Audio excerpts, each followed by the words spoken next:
هل تعلم أن هذا الكائن المضحك لديه أسرار لا تعرفها؟ اليوم سنأخذكم في رحلة ممتعة عن الماعز، هذا الحيوان المميز الذي فاجأ العالم بأشياء لا يتوقعها. هل تعلم أن الماعز كان من أول الحيوانات التي قام الإنسان بترويضها؟ يعود تاريخ استئناس الماعز إلى أكثر من 10,000 سنة.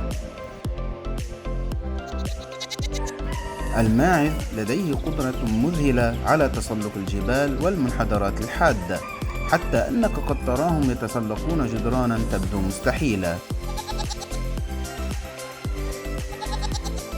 أغرب شيء، الماعز يمكنه تمييز أصوات البشر، وقد يتعرف على صاحبه من صوته فقط.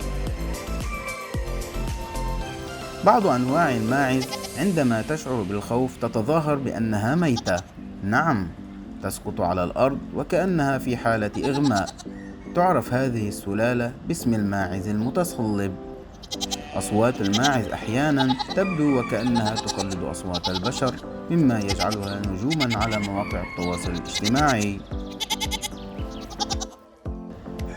الماعز ليس مجرد مصدر للحليب واللحوم، بل يستخدم في تنظيف الأراضي الزراعية من الأعشاب الضارة بفضل شهيته المفتوحة.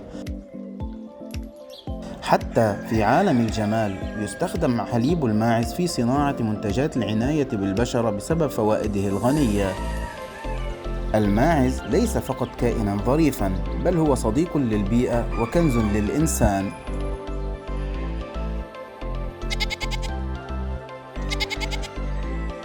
إذا أعجبكم هذا الفيديو شاركوه مع أصدقائكم، ولا تنسوا أن تتركوا لنا تعليقا بأغرب معلومة عن الماعز سمعتموها.